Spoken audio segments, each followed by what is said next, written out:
Like my channel. MSc third semester में जो हमारा फर्स्ट पेपर है स्पेक्ट्रोस्कोपी है, ये स्पेक्ट्रोस्कोपी में हमारी first unit UV visible spectroscopy है। तो सबसे पहले हम यूवी विजिबल स्पेक्ट्रोस्कोपी के बारे में पढ़ते हैं कि स्पेक्ट्रोस्कोपी क्या होती है। देखिए जो स्पेक्ट्रोस्कोपी होती है, स्पेक्ट्रोस्कोपी एक लाइट होती है, जो लाइट होती है ना, वेव्स होती है, वेव के द्वारा किसी मॉलिक्यूल के स्ट्रक्चर को आइडेंटिफाई किया जाता है। जो मॉलिक्यूल होता है, मॉलिक्यूल का एक इंटरनल 3D स्ट्रक्चर होता है, उसको स्पेक्ट्रोस्कोपी द्वारा डिटरमाइन कर लिया जाता है ये एक्चुअल में उसका स्ट्रक्चर कैसे होता है, उसमें इलेक्ट्रॉन का ट्रांजिशन कैसे होता है। जब विजिबल लाइट किसी मॉलिक्यूल पर डाली जाती है तो वो लाइट को किस तरीके से वो एब्जॉर्ब करता है, वो किस तरीके से एमिट करता है।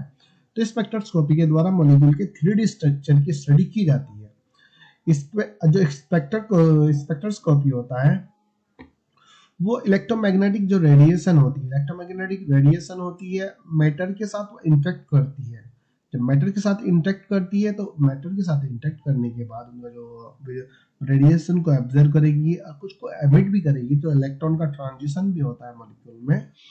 तो इसको स्पेक्ट्रोस्कोपी कहा जाता है कि इस spectroscopy describe the interaction of electromagnetic radiation with matter is called spectroscopy. जब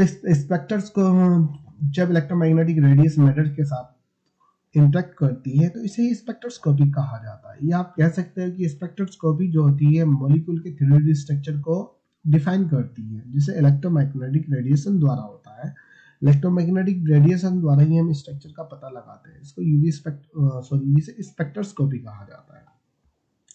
अब वही टाइप ऑफ स्पेक्ट्रोस्कोपी की बात करेंगे। स्पेक्ट्रोस्कोपी कितने टाइप की होती है?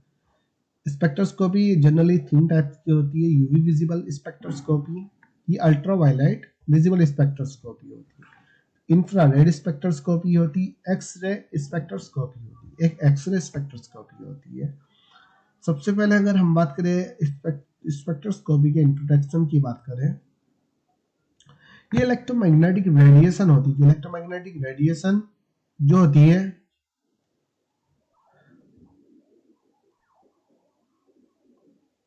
इलेक्ट्रोमैग्नेटिक रेडिएशन होती है जो यूवी विजिबल लाइट जो होती है, एक तरह की वेवलेंथ होती है। अब ये इनकी जो एनर्जी होती है, ये एनर्जी वेव को कैरी करती है। जो रेडिएशन होती है वेव की फॉर्म में कैरी हो जाती है। जब एनर्जी वेव में चेंज हो जाती है तो वेव मटेरियल पार्टिकल पर स्ट्राइक करती है। सबसे पहले इलेक्ट्रोमैग्नेटिक रेडिएशन की एनर्जी जो होती है वो वेव में चेंज हो जाएगी। जब वो वेव की फॉर्म में आ जाती है तो जो मटेरियल होता है, जो मॉलिक्यूल होता है, उस पर स्ट्राइक करती है, मतलब उस पर इंटरेक्ट करती है। जब इंटरेक्ट करती है तो उसमें कुछ चेंज, जो मॉलिक्यूल होता है उसमें कुछ चेंजेस देखने को शो होता है, मतलब कुछ चेंजेस देखने को उसमें हमें मिलता है इलेक्ट्रोमैग्नेटिक रेडिएशन द्वारा, कि जो मॉलिक्यूल्स होते हैं वो रेडिएशन को एब्जॉर्ब कर लेते हैं। जो लोअर एनर्जी में जो इलेक्ट्रॉन होते हैं, रेडिएशन को एब्जॉर्ब करने के बाद वो दूसरे लेवल में चले जाते हैं, जैसे ग्राउंड स्टेट से एक्साइटेड स्टेट में चले जाते हैं। ये लोअर एनर्जी के ऑर्बिटल इलेक्ट्रॉन जो होते हैं, इलेक्ट्रॉन लोअर एनर्जी वाले ऑर्बिटल में जो प्रेजेंट होते हैं, रेडिएशन एब्जॉर्ब करने के बाद हायर एनर्जी वाले ऑर्बिटल में चले जाते हैं।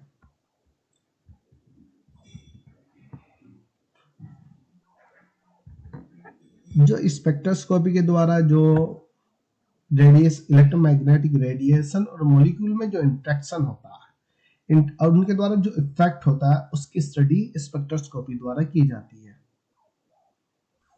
अब इसमें जो होता है टू टाइप का इंटरेक्शन होता है। देखिए जो इंटरेक्शन होता है वो 2 टाइप का इंटरेक्शन होता है। एक तो एब्जॉर्प्शन होता है, एक इमिशन होता है। एब्जॉर्प्शन होता है वो रेडिएशन को एब्जॉर्ब कर लेता है। इमिशन होता है कि वो एनर्जी को निकाल देता है, जब एनर्जी को डोनेट मतलब एमिट कर देता है। एब्जॉर्प्शन कि वो रेडिएशन को एब्जॉर्ब कर रहा है, इमिशन की निकाल रहा है, एनर्जी को निकाल रहा है। जब इलेक्ट्रॉन एटम या मॉलिक्यूल होता है, जब मान लीजिए इलेक्ट्रॉन एटम के इलेक्ट्रॉन होते हैं, मॉलिक्यूल के होते हैं, जो उस पर इलेक्ट्रोमैग्नेटिक रेडिएशन डाली जाती है, तो जो मॉलिक्यूल होता है वो रेडिएशन को एब्जॉर्ब कर लेता है। जब रेडिएशन को जैसे ही वो एब्जॉर्ब करता है, जिसमें जो इलेक्ट्रॉन प्रेजेंट होते हैं, जैसे ग्राउंड स्टेट में जो इलेक्ट्रॉन होंगे वो रेडिएशन को एब्जॉर्ब करके एक्साइटेड स्टेट में चले जाते हैं। ग्राउंड स्टेट जो होती है लोअर एनर्जी वाले ऑर्बिटल होते हैं, लोअर एनर्जी वाले ऑर्बिटल में होती हैं, वो हायर एनर्जी वाले ऑर्बिटल में इलेक्ट्रॉन का मूवमेंट हो जाता है एब्जॉर्ब के कारण। वहीं एमिशन की बात करें, जैसे इलेक्ट्रोमैग्नेटिक रेडिएशन का जैसे एक साइड से तो एब्जॉर्प्शन होता है, वहीं इमिशन होता है, वहीं उसको रिलीज कर देते हैं जो फोटोन की फॉर्म में रिलीज हो जाते हैं। उसमें जो एक्साइटेड स्टेट में जो इलेक्ट्रॉन होते हैं एक्साइटेड स्टेट से ग्राउंड स्टेट में कन्वर्ट हो जाते हैं, मतलब एक्साइटेड स्टेट से ग्राउंड स्टेट में आ जाते हैं इमिशन के द्वारा। तो एब्जॉर्प्शन इमिशन का तो मतलब समझ में आ गया।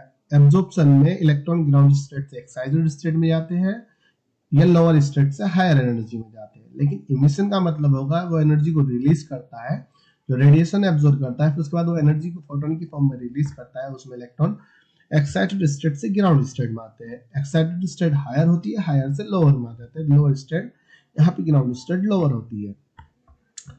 जो मोस्टली स्पेक्ट्रोस्कोपी का यूज किया जाता है वही जो मैंने बताया इंटरनल स्ट्रक्चर को डिटरमाइन करने के लिए जाता है, उसको पता लगाने के लिए। ये इनऑर्गेनिक मॉलिक्यूल, ऑर्गेनिक मॉलिक्यूल मतलब ऑर्गेनिक इनऑर्गेनिक कंपाउंड में इसका यूज किया जाता है।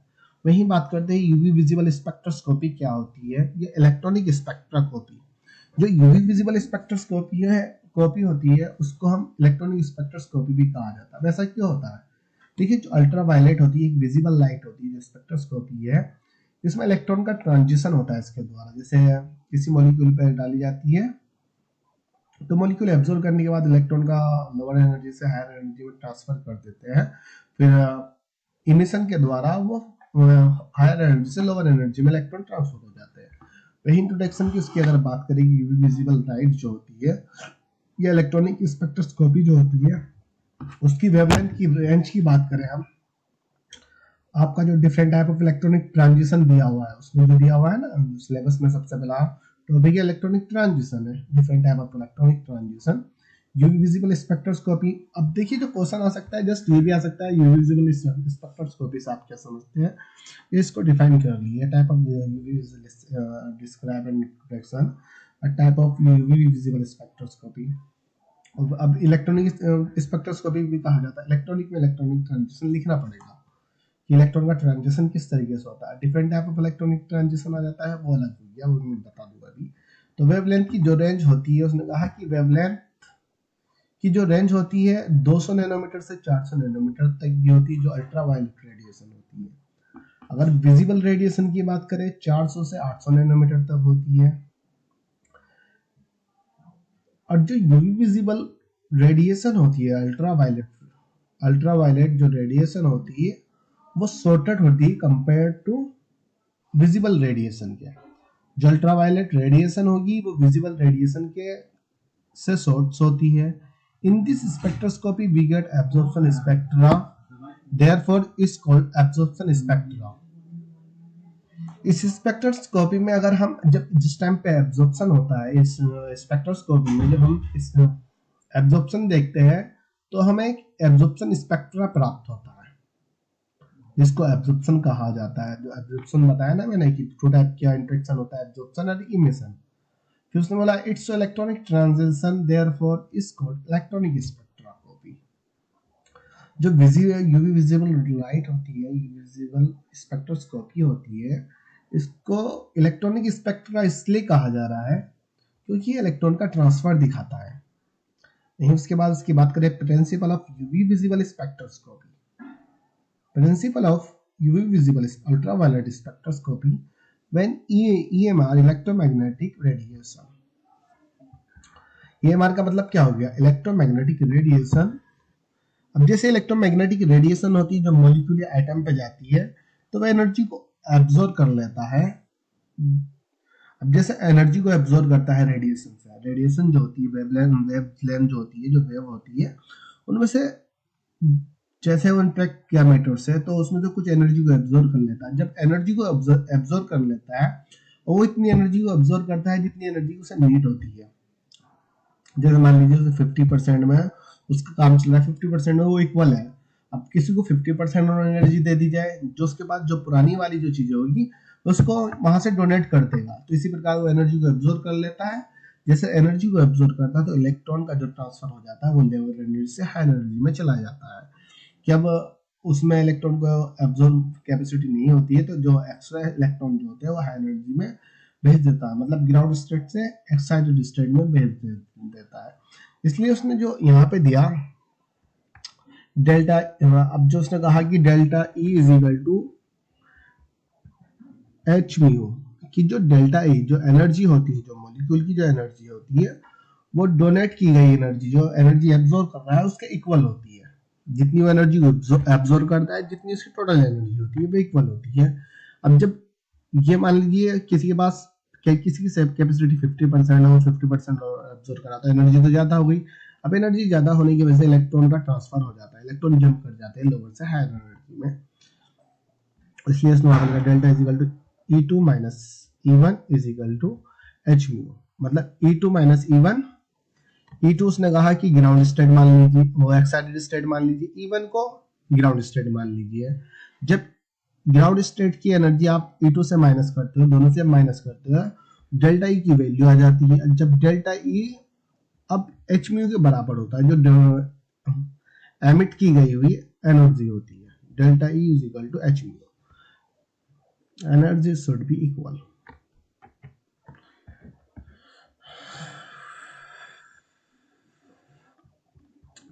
During electronic transition we get absorption spectra, then it's called electronic spectra। उसने वही कहा कि जब इलेक्ट्रॉन का ट्रांसफर हो, नहीं सॉरी,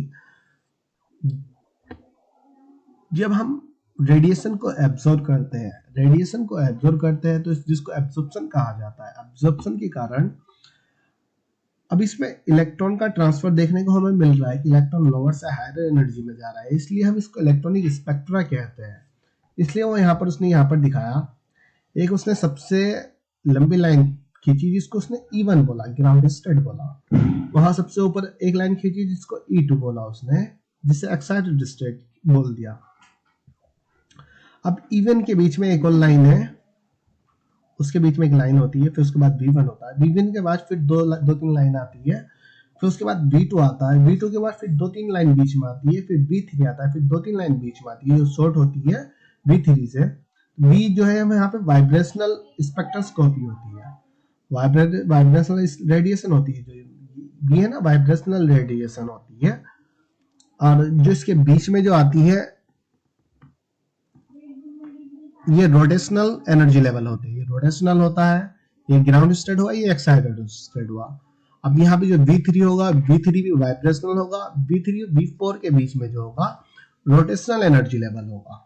तो इसलिए उसने कहा कि जब इलेक्ट्रॉन ग्राउंड स्टेट से एक्साइटेड स्टेट में जाता है तो हाई एनर्जी को एब्जॉर्ब करता है, और वो इतनी एनर्जी को एब्जॉर्ब करता है जिसकी वजह से इलेक्ट्रॉन जो है ना, या तो वाइब्रेशनल एनर्जी में जाए, ना ही रोटेशनल एनर्जी में जाए, इन सबको जंप करने के बाद सीधा एक्साइटेड स्टेट में पहुंच जाए। इसलिए उसने बोला कि जो एनर्जी की नीड होती है, delta E is equal to H mu, कि दोनों के इक्वल होनी चाहिए। कि हम यहाँ 50% में इक्वल हो रहा है कि ना, तो यहाँ मूव कर रहे हैं इलेक्ट्रॉन ना, जैसे रेडिएशन यहाँ से रेडिएशन डली, उसने कुछ एनर्जी को एब्जॉर्ब कर लिया। अब एनर्जी को जैसे ऑब्जर्व करा, अब वो मैक्सिमम उसके पास हो गई, एनर्जी आने की वजह से इलेक्ट्रॉन जंप कर जाते हैं एक्साइटेड स्टेट में। यहाँ पे V5 भी वाइब्रेशनल है, इसके बीच में रोटेशनल होती है। यहाँ मैंने यहाँ पे लिखा हुआ है V1, V2, V3, V4, V5 vibrational energy level होते हैं, E1 ग्राउंड स्टेट होती है, E2 एक्साइटेड स्टेट होती है, जहाँ पे R समीशन होता है, RE बोल दीजिए। यहाँ रोटेशनल एनर्जी होती है, RE जो होती है रोटेशनल एनर्जी होती है। अब यहाँ पे एक लाइन भी लिख दी मैंने कि rotational energy level are present between the V2 V3 vibrational energy, या V3 V4 वाइब्रेशनल एनर्जी, या V4 V5 vibrational energy, and rotational energy and vibrational energy are present between the ground state and excited state। rotational vibrational किसके बीच में है, ground और excited के बीच में। और V2 V1 के बीच में कौन सी है, रोटेशनल एनर्जी लेवल है बिटवीन। अब यहाँ पे एक ग्राफ बनता है, जो एब्जॉर्प्शन का जो ग्राफ दिखाया उसने कुछ इस तरीके से दिखाता है कि जैसे रेडिएशन को एब्जॉर्ब किया जाता है, यहाँ पे 200 नैनोमीटर होता है, 300 नैनोमीटर, 400, 500, 600, 800। तो ये ग्राफ कुछ इस तरीके से यहाँ से डाउन से जाता है या अप की ओर जाता है। यहाँ पे एक पॉइंट मिलता है जिसको हम लैम्डा मैक्स कहा जाता है। ये हमें बीक मिलती है, एक ब्रॉड बीक होती है, बीक मिलती है, जिसको लैम्डा मैक्स एब्जॉर्प्शन मैक्सिमा भी कहा जाता है। ये वेवलेंथ इसका ग्राफ हो जाता है, यूवी विजिबल स्पेक्ट्रोस्कोपी का जो ग्राफ होता है वो ग्राफ हो जाता है। फिर इंस्ट्रूमेंटेशन की बात करें, इंस्ट्रूमेंटेशन कुछ इस तरीके से इंस्ट्रूमेंटेशन बनता है। यहाँ एक टंगस्टन लैंप होती है, यहाँ पर बीच में यूवी विजिबल लाइट आ जाती है, ये स्लाइड होती है, एक स्लाइड ये होती है, एक स्लाइड ये होती है, इन दोनों के बीच में एक प्रिज्म होता है। जो दोनों स्लाइड होती है इसको मोनोक्रोमेटर स्लाइड कहा जाता है। तो उसके बाद एक बीम स्प्लिट होती है। बीम स्प्लिट का मतलब होता है जो बीम आ रही है उसको स्प्लिट मतलब डिवाइडेड कर देना या बांट देना, स्प्लिट फैला देना, तो वो दो भागों में डिवाइडेड कर देता है। एक भाग तो यहाँ से जाता है, एक ऊपर की साइड से चला जाता है। यहाँ से जो बीम आई तो यहाँ मिरर इमेज होती है, यहाँ पे मिरर होता है, मिरर में जैसे जाती है तो यहाँ से जो करंट प्रोवाइड होता है आई नोट कहा जाता है, जो रेडिएशन होती है उसको आई नोट कहा जाता है।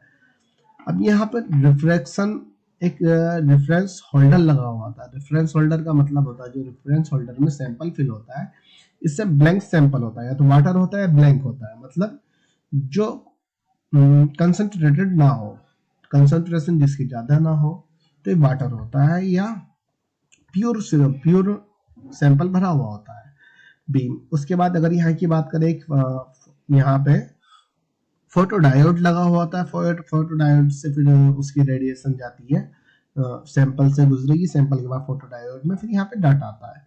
वही नीचे अगर बीम स्प्लिट की बात, तो यहाँ से जो रेडिएशन होती है आई नोट होती है ना, आई नोट ही यहाँ पर होगी, आई नोट यहाँ पर आएगी, आई नोट ही यहाँ पर आती है। लेकिन जो बीम स्प्लिट होता है, बीम स्प्लिट ने दो भाग में डिवाइडेड कर दी उसे, एक ये ऊपर की साइड में जाए, मिरर यहाँ पे मिरर लगा हुआ, मिरर से पास हुई और रेफरेंस होल्डर में चली गई। वहां पे दूसरा जो लगा होता है सैंपल होल्डर लगा हुआ होता है। अब सैंपल होल्डर में मॉलिक्यूल्स प्रेजेंट होता है, जो सैंपल होता है उसमें कंपोनेंट प्रेजेंट होते हैं। जैसे रेडिएशन, जो आई नॉट रेडिएशन होती है सैंपल में जाती है, तो कुछ रेडिएशन ये सैंपल एब्जॉर्ब कर लेते हैं, 90% एब्जॉर्ब कर ली, तो जो आगे की ओर जाती है वो 10% जाती है, जो आई की फॉर्म में जाती है। यहाँ पे आई नॉट तक है बीम स्प्लिट से जो निकली, लेकिन सैंपल से पास होने के बाद वो आई में कन्वर्ट हो जाती है, क्योंकि 10% भाग आगे की ओर जा रहा है, फिर वो फोटो डायोड में पहुंचता है। जो मॉलिक्यूल जो होते हैं इलेक्ट्रॉन, अब यहाँ पे इलेक्ट्रॉन भी मूवमेंट करने लगते हैं, इलेक्ट्रॉन लोअर से हायर में चले गए। अब यहाँ पे जो रेडिएशन हुआ वो आई में आ गई, जो 10% जा रही है 90% एब्जॉर्ब कर ली गई मॉलिक्यूल के द्वारा। अब ये फोटो डायोड होता है, फिर यहाँ पे डाटा प्रोसेस में पहुंच जाते हैं। यहाँ पे हम स्क्रीनिंग में एक ग्राफ मिल जाता है कुछ इस तरीके से, हमें ये ग्राफ होता है, ये डाउन हो गया, ये आप जैसे ऊपर बना रहे ग्राफ इस तरीके से यहाँ पे ग्राफ मिल जाता है, जिससे मॉलिक्यूल का स्ट्रक्चर का पता लगा लिया जाता है। तो बस इसमें जो इंस्ट्रूमेंटेशन की अगर हम बात करें, टंगस्टन होता है, यूवी विजिबल लाइट होती है, दो स्प्लिट होते हैं जिसको मोनोक्रोमेटर कहा जाता है, मोनोक्रोमेटर की स्लाइड होती है, उसके बीच में प्रिज्म होता है, फिर एक स्प्लिट बीम आती है, बीम स्प्लिट आती है, बीम स्प्लिट दो भाग में डिवाइडेड कर दी है, मिरर आ गया, वहां पे रेफरेंस होल्डर आ गया, रेफरेंस होल्डर में वाटर प्रेजेंट होता है, फिर फोटो डायोड आ गया, रेफरेंस होल्डर के अपोजिट साइड में सैंपल होल्डर आ गया, यहाँ पे डायोड आ गया, फोटो डायोड आ गया, फोटो डायोड के बाद एक डाटा प्रोसेस आ गया जो प्रोसेस करता है दोनों को, यहाँ पे इनका रिजल्ट अलग अलग रिजल्ट मिल जाता है, यहाँ पे स्क्रीन में मिल जाता है। इस पर जो ये है इंस्ट्रूमेंटेशन हमारा यहाँ पर, बस इसकी ये थ्योरी लिख दीजिए। टंगस्टन होता है, टंगस्टन से रेडिएशन विजिबल, जैसे रेडिएशन निकलती है यूवी विजिबल रेडिएशन होती है, वह स्प्लिट प्रिज्म में पास होती है, प्रिज्म के बाद बीम में जाती है। इसकी थ्योरी अपने अकॉर्डिंग इंस्ट्रूमेंटेशन देख के लिख दीजिए। उसके बाद करें analysis of UV visible spectroscopy, कि जो यूवी विजिबल स्पेक्ट्रोस्कोपी उसका एनालिसिस कैसे किया जाता है। इसका यूज क्वालिटेटिव तथा क्वांटिटेटिव के लिए किया जाता है।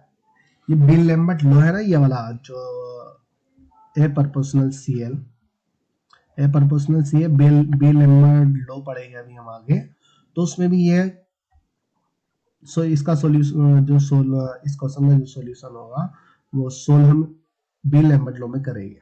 क्वालिटेटिव और क्वांटिटेटिव दो तरीके से किया जाता है। क्वालिटेटिव की अगर बात करें, यहाँ पे ग्राफ बना दिया जाता है, ग्राफ एब्जॉर्प्शन फॉर्म में होता है, रिजल्ट ट्रांसमिटेड की फॉर्म में हमें मिलता है। ये एब्जॉर्प्शन की फॉर्म में ग्राफ है, ट्रांसमिटेड की फॉर्म में है। अब जो ट्रांसमिटेड होता है, ट्रांसमिटेड रिजल्ट को हमें एब्जॉर्प्शन की फॉर्म में कन्वर्ट करना होता है।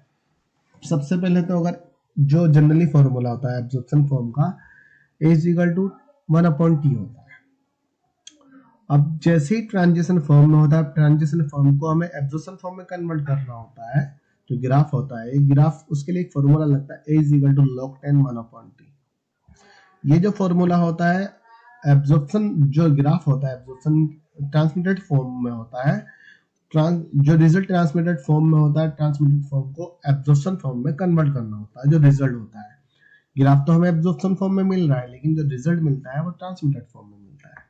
वहीं बीएल-लैम्बर्ट लॉ की बात करें, उसका फॉर्मूला A प्रोपोर्शनल CL होता है, A एब्जॉर्प्शन होता है, C कंसंट्रेशन होता है, L length of lambda, lambda की वेवलेंथ जो होती है।